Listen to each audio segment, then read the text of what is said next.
अनुप्रिया पटेल जिंदाबाद जिंदाबाद जिंदाबाद। अनुप्रिया पटेल जिंदाबाद जिंदाबाद जिंदाबाद। अपना दल जिंदाबाद जिंदाबाद जिंदाबाद। अनुप्रिया पटेल जिंदाबाद जिंदाबाद जिंदाबाद।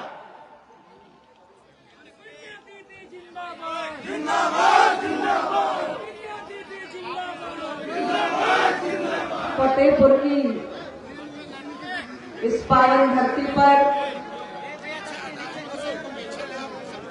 अखंड राष्ट्र के शिल्पी भारत रत्न लौह पुरुष सरदार वल्लभ भाई पटेल, संविधान के रचनाकार परम पूज्य बाबा साहेब अम्बेडकर, महात्मा ज्योतिबा फूले, छत्रपति शाहू जी महाराज एवं अपना पूरा जीवन दबे कुचले पिछड़े वंचित समाज के अधिकार, भागीदारी और सम्मान के लिए समर्पित करने वाले अपना दल के संस्थापक, हम सभी के प्रेरणा पुंज परम श्रद्धेय यशाकाई डॉक्टर सोनेलाल पटेल जी के चरणों में आज इस जन सैलाब की ओर से श्रद्धा के सुमन अर्पित करती हूं।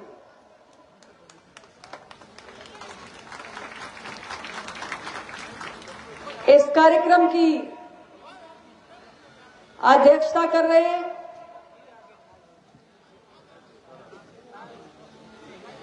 हमारे लोकप्रिय जिलाध्यक्ष भाई अनिल उमराव जी, मंच पर विराजमान पार्टी के राष्ट्रीय कमेटी के पदाधिकारीगण, श्री राजेंद्र प्रसाद पाल, श्री आरबी सिंह, श्री मुन्नर प्रजापति, श्री राजेश बुलबुल, श्री माता बदल तिवारी, श्री विनोद गंगवार, श्री सत्य प्रकाश कुरील, श्री कृष्ण कुमार पटेल,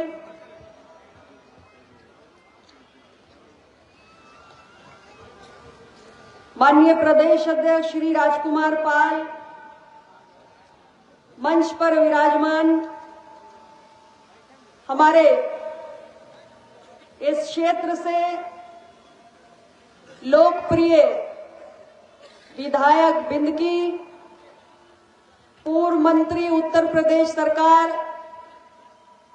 श्री जय कुमार जैकी जी, माननीय विधायक एडवोकेट सरोज कुरील, माननीय विधायक श्री जीतलाल पटेल, माननीय विधायक डॉक्टर सुरभि, माननीय विधायक श्री शफीक अहमद अंसारी और मंच पर विराजमान हमारे प्रदेश कार्य समिति के सदस्यगण श्री अम्माद हसन, श्री राजेश श्रीवास्तव, हमारे बहन श्री सुश्री दीपमाला कुशवाहा जी, श्री पुष्कर चौधरी, श्री अहमद खां मंसूरी, प्रोफेसर रामचंद्र पटेल, और आज मैं खास तौर से नाम लेना चाहूंगी अपने इस जनपद के हमारी पार्टी इकाई के तमाम पदाधिकारियों का, कार्यकर्ताओं का। हमारे इस जनपद के पार्टी इकाई के सभी सदस्यों ने अथक परिश्रम किया आज के इस आयोजन को सफल बनाने के लिए, और मेरी आंखों के सामने ये इतना बड़ा जनसैलाब आज मौजूद है। मैं अपने उन सभी कार्यकर्ताओं का नाम इस मंच से लेकर उनके प्रयास के लिए, उनके अथक परिश्रम के लिए, पार्टी के प्रति उनकी निष्ठा के लिए, उनकी तहे दिल से सराहना भी करती हूं और पूरे अपना दल परिवार की ओर से उनको आभार भी देना चाहती हूं, क्योंकि मेरे ऐसे निष्ठावान कार्यकर्ता ही मेरी असली ताकत है। हमारी पार्टी की नींव, हमारी पार्टी की रीढ़ की हड्डी है ऐसे हमारे कार्यकर्ता। हमारे जिले के उपाध्यक्षगण मनोज सिंह, राज पटेल, प्रशांत प्रताप सिंह, उमेश विश्वकर्मा, महासचिवगण शैलेंद्र पटेल, अनिल पटेल, अनिल वर्मा, अरुण पटेल, सर्वेश पटेल, हमारे सचिवगण सुनीता पटेल, अशोक वर्मा और विभिन्न मंचों के अध्यक्षगण श्री लालमन पटेल, श्री सर्वेश पटेल, श्री कुलदीप पटेल, श्रीमती सीता उमराव, श्री अरुण सोनकर, श्री जुनैद,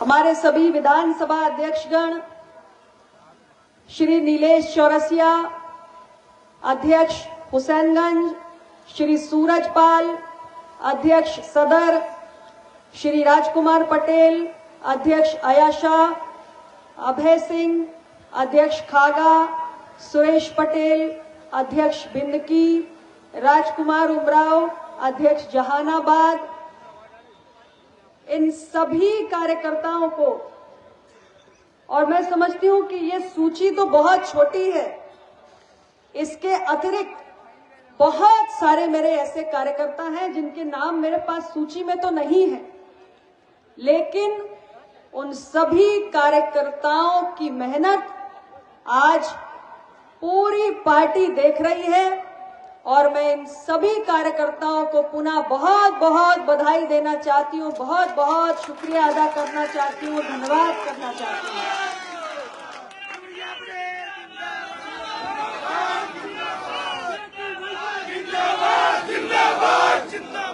आज के इस अवसर पर इस जनपद के कोने कोने से इस आयोजन को सफल बनाने के लिए इतनी विशाल संख्या में पधारे सभी अपना दल के स्नेही जन, शुभचिंतक, सभी पिता तुल्य बुजुर्ग, बड़ी संख्या में आई मेरी मातृशक्ति, मेरे नौजवान भाई, आप सभी को पार्टी की ओर से मैं बहुत बहुत कृतज्ञता ज्ञापित करती हूं, बहुत बहुत धन्यवाद देना चाहती हूं। आपकी इतनी भारी भरकम उपस्थिति ने हमारे सभी कार्यकर्ताओं का और पूरी पार्टी का हौसला बुलंद किया है। आपको पुनः बहुत बहुत धन्यवाद। हमारे मीडिया के साथियों को मैं बहुत बहुत हमारे कार्यक्रम में स्वागत करती हूं।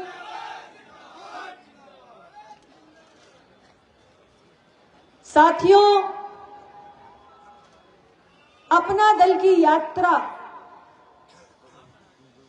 आप सबके लिए नई नहीं है। अलग अलग गांव से, कोनों से आए हुए आप सभी जनता जनार्दन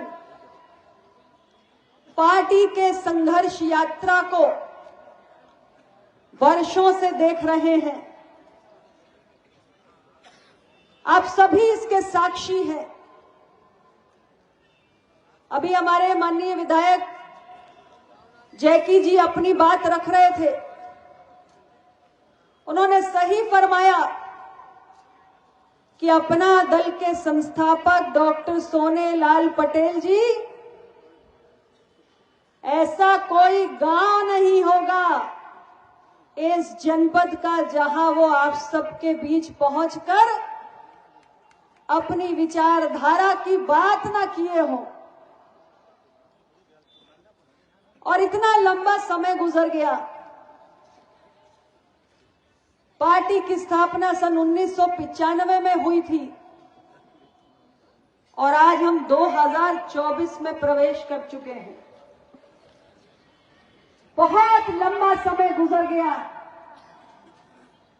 बहुत कठिन तपस्या की है अपना दल ने,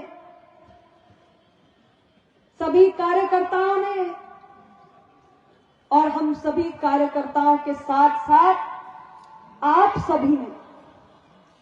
आपका साथ ना होता, आपका स्नेह ना होता तो अपना दल इतने वर्षों की कठिन तपस्या को और इतनी लंबी यात्रा को कभी नहीं पूरा कर पाता। लेकिन आज अगर इतने वर्षों से हम निरंतर चल रहे हैं, आज भी चल रहे हैं, तो ये सारी ऊर्जा, सारी शक्ति यदि किसी ने प्रदान की है तो आप सब ने की है। और हम सारे लोग आज आपके बीच यही आग्रह करने आए हैं कि विचारधारा का संघर्ष आसान, उसमें अनेक चुनौतियों का दौर झेलना पड़ता है, असफलताओं से भी सामना होता है। लेकिन अगर मन में विश्वास हो और विचारों के लिए प्रतिबद्धता हो तो कठिन दौर यह प्रमाणित किया है कि सामाजिक न्याय की जिस विचारधारा को लेकर पार्टी की नींव रखी गई, इतने वर्षों के कठिन संघर्षों ने आज अपना दल को उत्तर प्रदेश के अंदर तीसरी सबसे बड़ी ताकत बनाया है। तो सिर्फ इसलिए क्योंकि उस सामाजिक न्याय की नींव को लगातार अपने खून और पसीने से सींचने का काम हमारे एक एक कार्यकर्ता ने किया है। और इमारत वही बुलंद होती है जिसकी नींव मजबूत होती है, और पार्टी वही मजबूत होती है जिसकी नींव विचारधारा पर टिकी होती है। आज अपना दल उत्तर प्रदेश के सदन से लेकर देश की संसद तक अपनी मजबूत उपस्थिति दर्ज करा चुका है। आज हम राज्य सरकार से लेकर केंद्र सरकार में शामिल हैं और निरंतर सरकार में रहते हुए भी हमारी विचारधारा के साथ हमने कभी किसी प्रकार का समझौता नहीं किया। हमारी पार्टी जिन विचारों को लेकर चली थी, आज भी दबे कुचले पिछड़े वंचित शोषित समाज के हक अधिकार से जुड़ा हुआ कोई भी विषय अगर आता है तो उसे सत्ता में रहकर आवाज उठाने से लेकर समाधान की दिशा में ले जाने का काम अपना दल करता है। और ऐसा करने की हिम्मत, ऐसा करने का साहस हमें आप सबसे मिलता है। और इसलिए आज इस मंच से मैं आपसे अपील करने आई हूं कि दबे कुचले हाशिए पर पड़े हुए समाज की लड़ाई को अगर आगे बढ़ाता रहना है तो आप सब इसी प्रकार अपने स्नेह की वर्षा इस अपना दल पर करते रहिएगा, आज भी और आगे भी। साथियों, विपक्ष में रहकर दबे कुचले वर्ग की बात करना बहुत आसान होता है और ऐसे तमाम उदाहरण हैं इसी प्रदेश के अंदर आपकी आंखों के सामने। ऐसे तमाम दल जो पिछड़े दलित के हितैषी होने का ढिंढोरा पीटते रहे, और ये ढिंढोरा पीट पीट कर उन्होंने कई बार राज्य की सत्ता भी हथिया ली, लेकिन सत्ता में आते ही वो पिछड़ा, दलित, कमजोर, दबा कुचला सब भूल जाते थे। सामाजिक न्याय की राजनीतिक जुगाली करने का काम ऐसे तमाम दलों ने खूब किया। आप सबकी भावनाओं से खिलवाड़ करने का काम ऐसे दलों ने खूब किया, और वक्त आ चुका है कि आप ऐसे फरेबियों को ठीक तरह से पहचान लें। आपके बीच में ऐसे लोगों ने उत्तर प्रदेश में कभी सरकार चला समर्थन दिया, लेकिन मेडिकल की परीक्षा में, नीट की परीक्षा में, पोस्ट ग्रेजुएट एडमिशंस में पिछड़ों का कोटा लागू करवाने के लिए एक बार भी उस सरकार के अंदर आवाज नहीं उठाई। ऐसे बहरूपियों ने उत्तर प्रदेश के अंदर सामाजिक न्याय पर सरकार चलाई है। रक्षा मंत्रालय तक भी उनके पास रहा, लेकिन उन्हें याद नहीं आई कि सैनिक स्कूलों में पिछड़ों के बच्चों को एडमिशन में आरक्षण का प्रावधान नहीं है। तो ऐसे दोहरे चरित्र वाले लोग जो जब से विपक्ष में आए हैं तब से लगातार पिछड़े, दलित, अल्पसंख्यक की बात कर रहे हैं, इनके चेहरे का जो नकाब है उसके पीछे का असली चेहरा पहचानने का काम आप लोगों को करना है। हम आपको सावधान करने आए हैं। अपना दल आपके हक की बात उठाने से कभी पीछे नहीं उठा। कितनी बड़ी ताकत है हमारी, कितनी बड़ी ताकत है।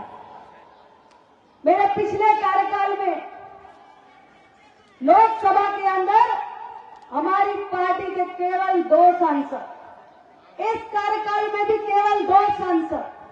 उत्तर प्रदेश के अंदर पिछली बार हमारे पास 11 विधायक, इस बार 9 विधायक, इस बार हमारे पास 13 विधायक। लेकिन हमने फिर भी देश के माननीय प्रधानमंत्री जी के समक्ष नीट की परीक्षा में ओबीसी आरक्षण लागू करने का विषय पूरी दमदारी के साथ उठाया, और मुझे गर्व है कि हमारी सरकार ने इस मसले पर अपनी पूरी संवेदनशीलता दिखाते हुए जो मांग संसद के अंदर सालों से उठ रही थी यूपीए सरकार के कार्यकाल में, लेकिन उसका समाधान नहीं हो रहा था। क्यों नहीं हो रहा था वो भी मैंने आपको बता दिया। सामाजिक न्याय की बात करने वाली जो तमाम पार्टियां उस यूपीए 2 की सरकार को समर्थन देने का काम कर रही थी, उनके एजेंडा में कहीं पिछड़े थे ही नहीं, इसलिए इसका समाधान नहीं हो रहा था। ये मांग निरंतर उठती रही पिछड़ा वर्ग के बीच में से, संसद में उठती रही, सालों उठती रही, इसका समाधान नहीं हुआ। लेकिन अपना दल ने इस विषय को उठाया और देश के माननीय प्रधानमंत्री जी ने बहुत ही कम समय में इस मांग को तुरंत संज्ञान में लिया और इसका समाधान किया। आज नीट की परीक्षा में ओबीसी आरक्षण लागू हो चुका है। साथियों, ऐसे एक नहीं अनेक विषय हैं जो समय समय पर अपना दल ने निरंतर उठाए हैं, क्योंकि जब हम सामाजिक न्याय की बात करते हैं तो हमारी सोच बिल्कुल स्पष्ट है कि भारत दुनिया का सबसे बड़ा लोकतंत्र है, और अगर भारत दुनिया का सबसे बड़ा लोकतंत्र है तो इस लोकतंत्र के सबसे मजबूत होने के लिए इस लोकतंत्र के अंदर समावेशिता होनी चाहिए। लोकतंत्र के 4 स्तंभ होते हैं, विधायिका, न्यायपालिका, कार्यपालिका और मीडिया। और लोकतंत्र सबसे अधिक जो भारत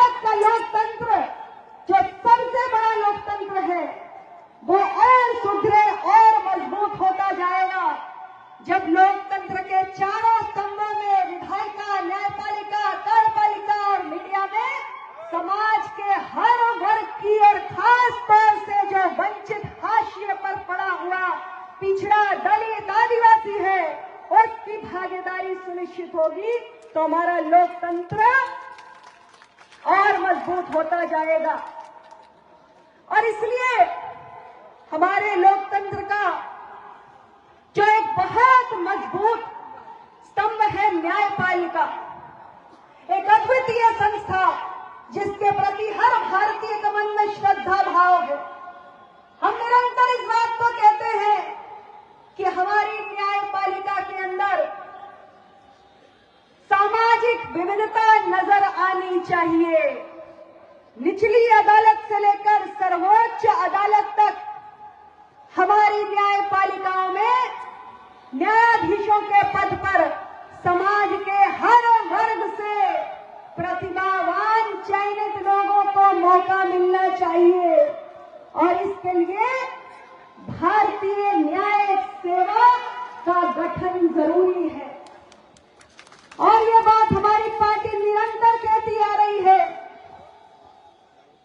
कि देश के कोने कोने से जो प्रतिभाशाली छात्र हैं, जिस तरीके से विभिन्न क्षेत्रों में आज परीक्षाओं के माध्यम से, प्रतियोगी परीक्षा के माध्यम से प्रतिभाशाली छात्र देश के कोने कोने से और समाज के हर वर्ग से चयनित होकर आते हैं और अलग अलग क्षेत्रों में देश के अंदर अपनी सेवाएं दे रहे हैं, राष्ट्र निर्माण में अपनी भूमिका अदा कर रहे हैं।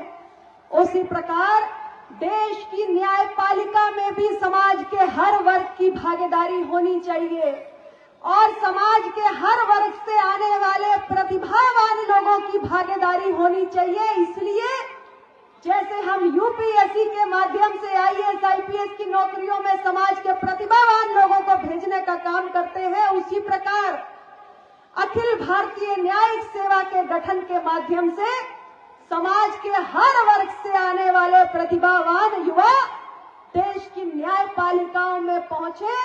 यही न्यायपालिका की सामाजिक विविधता की झलक होगी, यही न्यायपालिका की समावेशिता की झलक होगी। और जो आज एक बहुत बड़ी समस्या बनी हुई है कि हमारे देश में न्यायपालिकाओं में जजों की संख्या कम है, मुकदमे बरसों तक लटके रहते हैं, आम आदमी का धन, उसका समय, उसकी ऊर्जा नष्ट होती रहती है।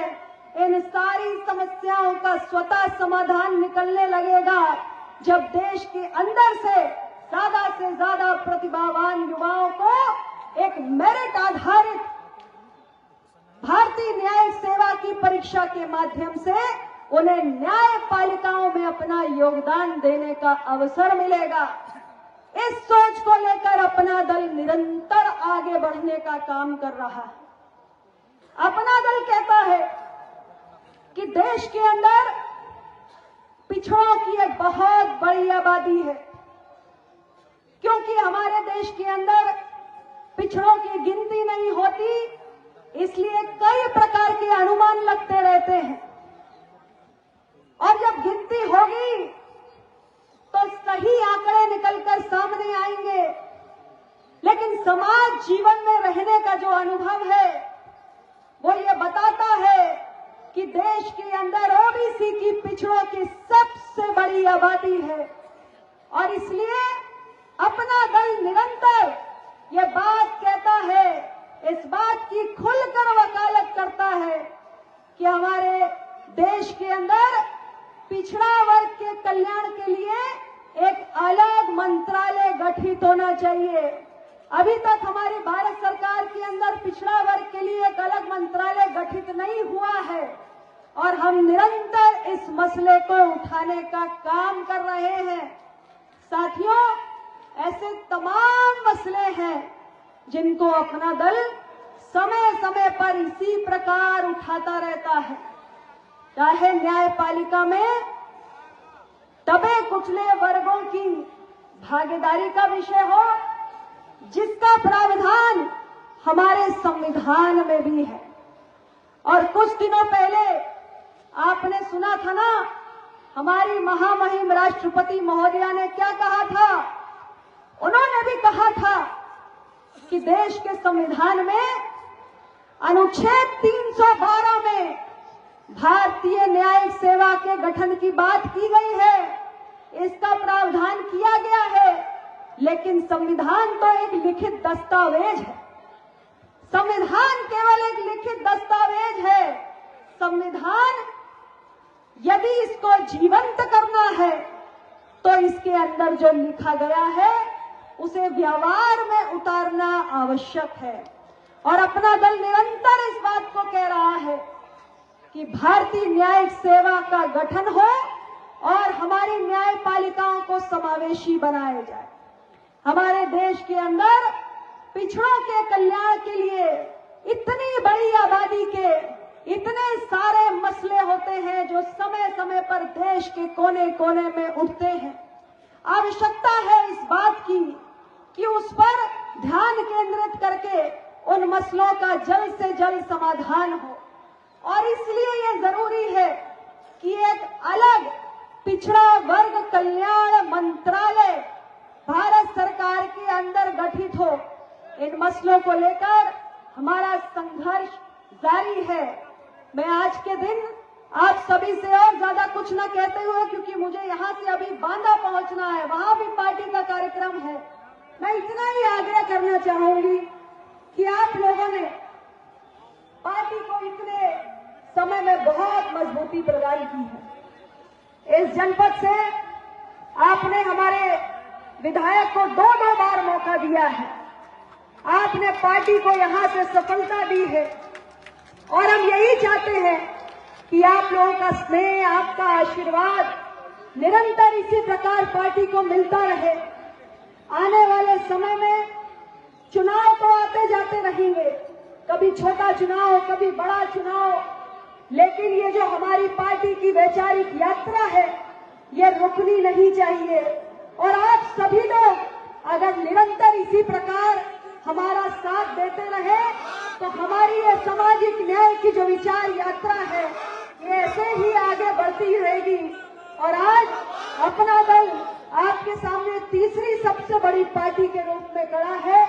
भविष्य में हम सबको मिलकर अपना दल को और भी बड़ा आकार देना है और बहुत सारे जो हमारे सपने हैं उनको पूरा करना है।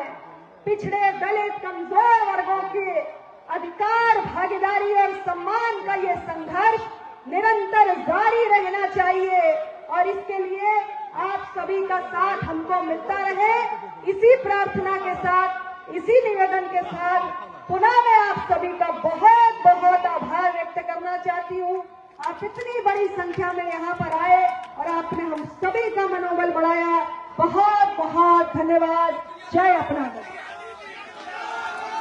और थोड़ी देर और आप लोग अपनी जगह बैठे रहिए। पार्टी के कार्यकर्ताओं के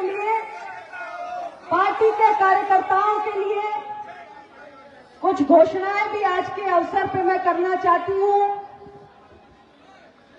हमारे जिला प्रभारी के रूप में जितने भी प्रभारी घोषित किए गए हैं, 7 फरवरी 2024 को जिले की जो बैठक हमारी प्रस्तावित है, हमारे जिले के प्रभारी उसमें अनिवार्य रूप से प्रतिभाग करेंगे। सभी हमारे जो विधानसभा प्रभारी घोषित किए गए हैं पार्टी की ओर से, 10 फरवरी 2024 को विधानसभा की बैठक में जाना उनके लिए अनिवार्य है।